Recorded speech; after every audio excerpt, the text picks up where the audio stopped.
Hello friends, welcome to கீர்த்தி வீட்டு சமையல். இன்றைக்கி நம்ம ஒரு நான்வெஜ் ஸ்டார்டர் ரெசிபி தான் பார்க்க போகிறோம். என்னென்னு பார்த்தீங்கன்னா சிக்கன் கோலா உருண்டை. இந்த ரெசிபி செய்கிறதுக்கு தேவையான பொருள் பார்க்கலாம். இப்போ வாங்க. அதுக்கு முன்னாடி நீங்கள் இப்போ தான் ஃபஸ்ட் டைம் கீர்த்தி வீட்டு சமையல் சேனல் பார்க்குறீங்க அப்படின்னா மறக்காமல் சப்ஸ்கிரைப் பண்ணிக்கோங்க, பெல் ஐக்கானை கிளிக் பண்ணிக்கோங்க. அப்போ தான் நாங்கள் போடுற ரெசிபிஸ் உங்களுக்கு நோட்டிஃபிகேஷனாக கிடைக்கும். இன்றைக்கி இந்த சிக்கன் கோலா உருண்டை செய்கிறதுக்கு நான் ஒரு 300 கிராம் சிக்கன் போன்லெஸ்ஸாக எடுத்திருக்கேன். சம்டைம்ஸ் கடையிலே கொத்தி கொடுப்பாங்க, அந்த மாதிரி கொடுத்தாலும் பெட்டர். இன்றைக்கி நானாக தான் இதை கொத்தி எடுத்துக்க போகிறேன். அண்ட் தென் கரம் மசாலா ஒரு 1/2 டீஸ்பூன், உப்பு தேவையான அளவு, தேங்காய் ஒரு திருவுறீங்க அப்படின்னா ஒரு 2 டேபிள் ஸ்பூன் எடுத்துக்கோங்க. இது மாதிரி கீத்து போடுறீங்க அப்படின்னா ஒரு 10 கீத்து எடுத்துக்கோங்க. இஞ்சி பூண்டு பேஸ்ட் 1 டீஸ்பூன், சோம்பு 1 டேபிள் ஸ்பூன், மஞ்சத்தூள் சிறிதளவு, மிளகாய்த்தூள் 1/2 டேபிள் ஸ்பூன், பச்சை மிளகாய் 3. இந்த பச்சை மிளகாய்க்கு ஏற்ற மாதிரி இந்த மிளகாய்த்தூளை நீங்கள் அட்ஜஸ்ட் பண்ணிக்கோங்க. ஒரு பெரிய வெங்காயம் நல்லா ஃபைனாக சாப் பண்ணியிருக்கேன், கொத்தமல்லி ஃபைனாக சாப் பண்ணியிருக்கேன். அண்ட் இது பொட்டுக்கடலை மாவு, பொட்டுக்கடலையை நல்ல ட்ரையான மிக்ஸி ஜாரில் போட்டு அடித்து எடுத்திருக்கேன். அண்ட் தென் ஒரு முட்டை. இந்த முட்டை ஒரு பைண்டிங் ஏஜெண்ட்டாக இந்த ரெசிப்பியில் யூஸ் பண்ண போகிறோம். வாங்க இப்போது இந்த ரெசிபி எப்படி செய்கிறதுன்னு பார்க்கலாம். ஒரு மிக்ஸி ஜாரில் நம்ம எடுத்து வச்சுருக்கோம் இந்த சிக்கன் பீஸ் எல்லாம் ஆட் பண்ணி, ரொம்ப மைய அரைக்காதீங்க, லைட்டாக கொத்துக்கறிக்கு அரைப்போல அது மாதிரி ஒரு 2 பல்ஸ் விட்டு எடுத்துகிட்டு வாங்க. அரைச்சி எடுத்துகிட்டு இப்போ உங்களுக்கு காட்டுறேன். சிக்கனை நல்லா அரைச்சி எடுத்துக்கிட்டேன். நீங்கள் நார்மலாக பல்ஸ் இருக்குல்ல, மிக்ஸி ஜாரில் பல்ஸ் இருக்குல்ல, அது ஒரு 3 பல்ஸ் கொடுத்தீங்கனாலே இந்த கன்சிஸ்டன்சிக்கு வந்துடுங்க. நல்லா கொத்தி வந்துடும், ஃபைனாக அரைப்படணுங்கிறது கிடையாது. பட் இந்த சிக்கனில் ஈரம் இல்லாமல் பார்த்துக்கோங்க. அலசி ஒரு 10 மினிட்ஸ் வச்சதுக்கு அப்புறம் இதை எடுத்து நீங்கள் மிக்சியில் போட்டு அடிங்க.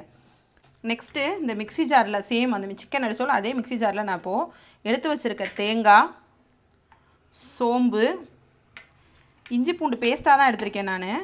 ஸோ இஞ்சி பூண்டு பேஸ்ட்டு, மஞ்சத்தூள், மிளகாய்த்தூள், அண்ட் தென் பச்சை மிளகா,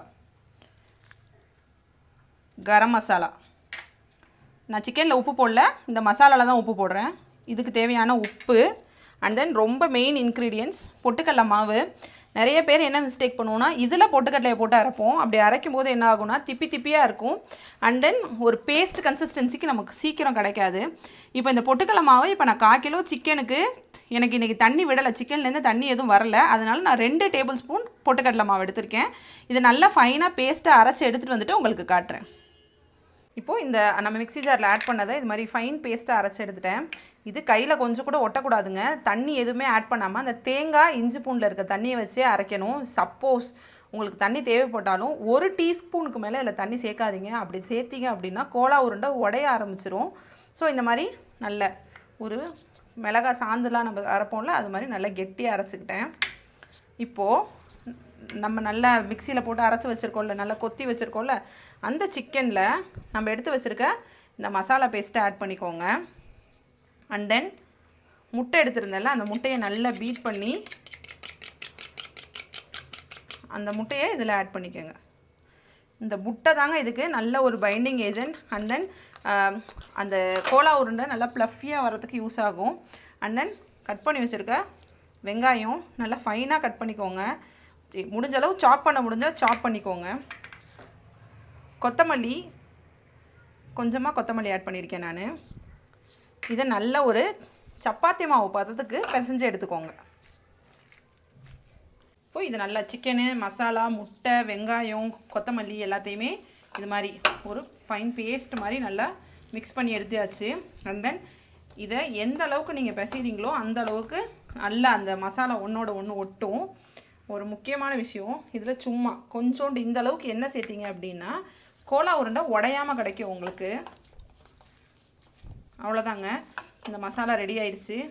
இந்த கோலா உருண்டை செய்கிறதுக்கான மசாலா பேஸ்ட்டு ரெடி ஆயிடுச்சு. இதை நீங்கள் ஒரு 15 மினிட்ஸ் ஊற வச்சிங்கன்னா டேஸ்ட்டு நல்லாயிருக்கும். இல்லை இமீடியட்டாக பொரிக்கிறதுனாலும் இன்ஸ்டண்ட்டாக இமீடியட்டாக நீங்கள் பொரிச்சிக்கலாம். ஒரு 15 மினிட்ஸ் ஊறட்டும். ஊறினதுக்கப்புறம் நான் பொரிச்சு காட்டுறேன். இப்போ இது நல்லா 15 மினிட்ஸ் நல்லா ஊறிடுச்சு. இதை லைட்டாக எண்ணெய் தொட்டுக்கோங்க கையில். இந்த மாதிரி 2 கை போட்டு உருட்டாதீங்க கோலா உருண்டையை. எப்போவுமே எந்த நார்மல் சிக்கனாக இருக்கட்டும் இல்லை மட்டனாக இருக்கட்டும் ஒரே கையில் ஜஸ்ட்டு இந்த மாதிரி பாருங்கள், மேலே எந்த கிராக்கும் இருக்கக்கூடாது. உங்களுக்கு பார்த்தாலே தெரியும் நல்ல எண்ணெய் பட்டிருக்கிறதுனால நல்லா பாலிஷாக இருக்குங்க இந்த உருண்டை பார்க்குறதுக்கு. அப்போ தான் நம்ம இதில் போடும்போது தனித்தனியாக உதிராது, அண்ட் தென் உடையவும் உடையாது, கிராக் எதுவும் இல்லாமல் இருக்கும். ஸோ இப்போ இதே மாதிரியே எல்லா உருண்டைகளையும் உருட்டிக்கலாம். குட்டீஸ்க்காக இதில் ஒரு சின்ன ஆல்டர்னேட் பண்ணியிருக்கோம். ஸோ இது வந்து பெரியவங்க சாப்பிடும்போது நல்லாயிருக்கும். இப்போ குட்டி சாப்பிட்றாங்க அப்படின்னா இதே மாதிரியே சிக்கனை நல்லா உருட்டிட்டு லைட்டாக உள்ளார இது மாதிரி ஒரு ஹோல் பண்ணிவிட்டு ஒரு சீஸ் வச்சுக்கோங்க. அதுக்குள்ளார நான் இன்றைக்கி க்யூப் சீஸ் எடுத்து சின்ன சின்னதாக கட் பண்ணியிருக்கேன். இந்த அளவுக்கு நான் கட் பண்ணியிருக்கேன். சின்ன சின்னதாக உள்ளார வந்து நல்லா மெல்ட் ஆகி நல்லா அவங்க வந்து நக்கெட்ஸ்லாம் சாப்பிட்றாங்கள, சிக்கன் நக்கெட்ஸ்லாம் சாப்பிட்றாங்களா, அந்த மாதிரி ஒரு டேஸ்ட்டு கிடைக்கும். இன்றைக்கி ஆத்தென்டிக் ஃப்ளேவரில் நம்மளோட வெஸ்டர்னை மிக்ஸ் பண்ண மாதிரி இருக்கும். இதையும் சேம் மேலே இப்படி லைட்டாக ப்ரெஸ் பண்ணி ஒரே கையால் சீஸ் வெளியில் வந்துடாமல் நீங்கள் இந்த க்யூப் எவ்வளோ பெருசு போடுறீங்களோ அதை பேஸ் பண்ணி இந்த உருண்டையை பிடிச்சிக்கோங்க. இதே மாதிரி நான் சீஸ் கோலா உருண்டை, நார்மல் கோலா உருண்டை எல்லாத்தையும் பிடிச்சி வச்சுட்டு உங்களுக்கு காட்டுறேன். இப்போ இந்த உருண்டைகள் எல்லாம் தட்டி எடுத்தாச்சு. இது நார்மல் சீஸ் வைக்காத கோலா உருண்டை. இது மாதிரி நீங்கள் வடை மாதிரி கூட நீங்கள் தட்டிக்கலாம். இன்றைக்கி இந்த மாதிரி தட்டினாலும் நல்ல டேஸ்ட்டாக இருக்கும். அண்ட் தென் இது கொஞ்சம் எங்கள் வீட்டு குட்டீஸ்க்காக சீஸ் உள்ளார வச்சு உருட்டியிருக்கேன். இப்போ இதை வாங்க ஃப்ரை பண்ணி எடுத்துடலாம். எண்ணெய் சட்டியில் ஊற்றிட்டு எண்ணெய் நல்லா மிதமான சூட்டில் இருக்கும்போது இதை இதுக்குள்ளார ஆட் பண்ணிக்கோங்க. அண்ட் தென் ஹீட்டை வந்து ரொம்ப ஹெவியாக இல்லாத மாதிரி பார்த்துக்கோங்க. ஏன்னா ஹெவியாக இருந்துச்சுன்னா மேலே இருக்க போர்ஷன் கருகும், உள்ளார நம்ம சிக்கன் வேக வைக்கல இல்லை, உள்ளார இருக்க சிக்கன் வேகாமல் போயிடும். ஸோ எப்போவுமே இது மாதிரி கோலா உருண்டை அண்ட் தென் வந்து பக்கோடா அது மாதிரிலாம் செய்யும்போது மீடியம்லேயே தீயை வச்சு யூஸ் பண்ணுங்கள்.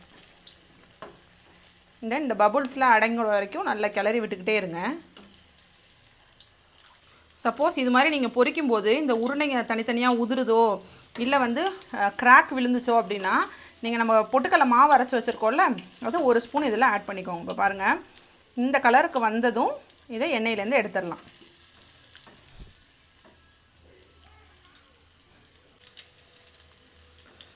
இதே போல் இப்போ நான் எல்லா உருண்டைகளையும் பொரித்து எடுத்துகிட்டு உங்களுக்கு காட்டுறேன்.